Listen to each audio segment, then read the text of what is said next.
Before they were banned internationally in 1963, most above-ground nuclear weapons tests were as much spectacles of nuclear supremacy as they were actual tests. Mushroom clouds kilometers high, X-ray-driven fireballs hotter than the sun, light intense enough to vaporize a vehicle's paint job.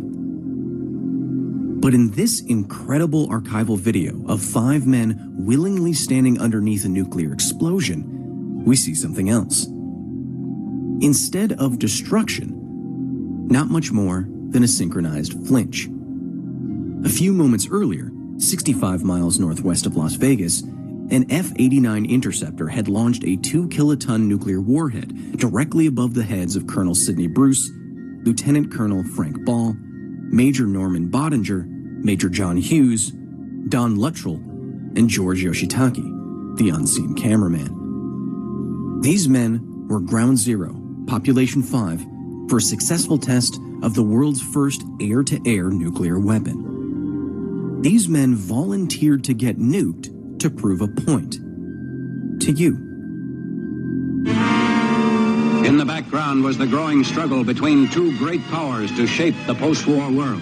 In the middle years of the Cold War, but before intercontinental ballistic missiles would render them tactically disadvantageous, Cold War America was most worried about a surprise nuclear attack from fleets of Soviet bombers.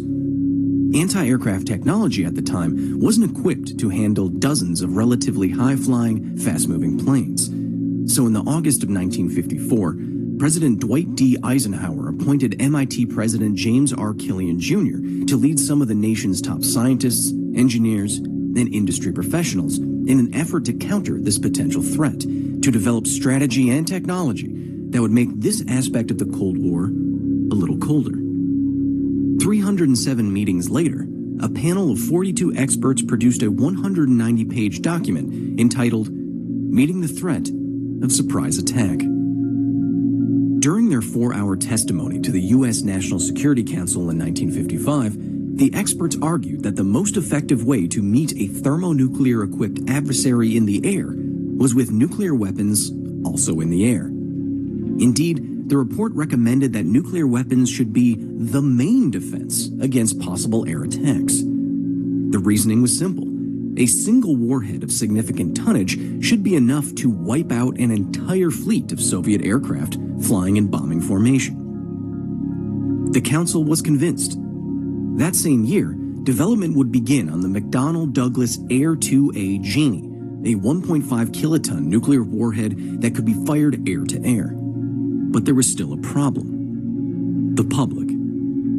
Rightly sensing that Americans might not want nuclear bombs detonating above their heads even in defense, the Killian Committee also recommended that an upcoming demonstration of the Genie technology be promoted to citizens as an advertisement of its safety, a nuclear bomb publicity stunt. They just needed some volunteers. 2 years later, July 19th, 1957. F-89 pilot Captain Eric William Hutchinson fires a 1.5 kiloton nuclear warhead powered by a solid-fuel Thiokol SR-49TC-1 rocket engine. The engine runs for 2 seconds. Now traveling at over 3 times the speed of sound, the rocket flies for another 12 seconds.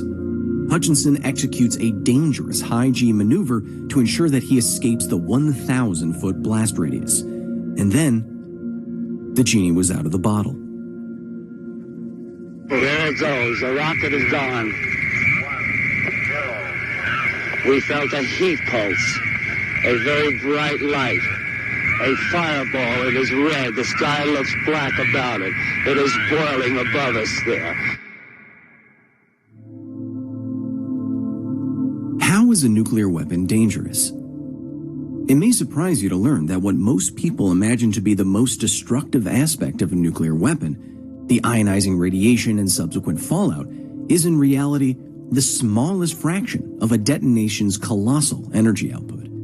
And ionizing radiation only makes it so far in air as it collides with the atmosphere's atoms and molecules, while fallout is of most concern when an explosion vaporizes a large amount of additional material, like terrestrial rock or sea coral. Therefore, a relatively small nuclear weapon, like the Genie's W-25, detonating at an altitude 6 times higher than the highest building on Earth, did in fact pose very little threat to anyone on the ground. Fireballs would rise into the sky and cool. Any minimal fallout would spread out as to become mostly harmless. A warhead-carrying Soviet aircraft, on the other hand, would find it physically impossible to escape deletion, as a missile moving at Mach 3.3 instantly transforms into a 1,000-foot wide sphere of air, hotter than the center of a star. The same year that 5 men successfully stood beneath Shot John of Operation Plum Bob, the United States started producing some 3,100 Genie air-to-air rockets and attached them to interceptor aircraft at 31 bases across 20 states. The Genie would remain in service for almost another 30 years, and secretly, the only nuclear weapon that could be launched in response to an attack without presidential authority. Thankfully, the only Genie that was ever fired and detonated was at Ground Zero, Population 5. By the late 80s, nuclear strategy changed. It had to. Intercontinental ballistic missiles could now quickly strike nearly anywhere on Earth, and a single one, like the Russians' R-36 warhead with a 25 megaton yield, could glass an entire city and spread deadly fallout over half a coast. Gone were the days of relatively slow fleets of bombers that could be stopped with unfocused nuclear fire. The age of mutually assured destruction was here. And we've been living atop the insane geopolitical knife edge that replaced the Genie ever since. As for the 5 men at Ground Zero, they were right. Or at least what they were told before they volunteered was right. Time and distance is what saved them, what made the test a suitable PR stunt. Exploding outwards from a single point, the intensity of a nuclear bomb's pressure wave, ionizing radiation, and scalding heat decreases exponentially with the square of the distance traveled. A warhead like Genie's with a 1,000-foot blast radius wouldn't be 3 times less intense 3 radii away, it would be 9 times less intense. And therefore, with over 18,000 feet between them and a Genie out of the bottle, the men would hear a shockingly large noise eventually, but feel little else. And by presumably not spending very much time in the area of any potential fallout, long-term health effects for the men were extremely unlikely. Indeed, records show that every single one of them lived very long lives afterwards. Some lived well into their 90s. Donald Luttrell passed away just 8 years ago. It's not the kind of time you might expect afforded to you after standing directly below a nuclear blast. Time and distance.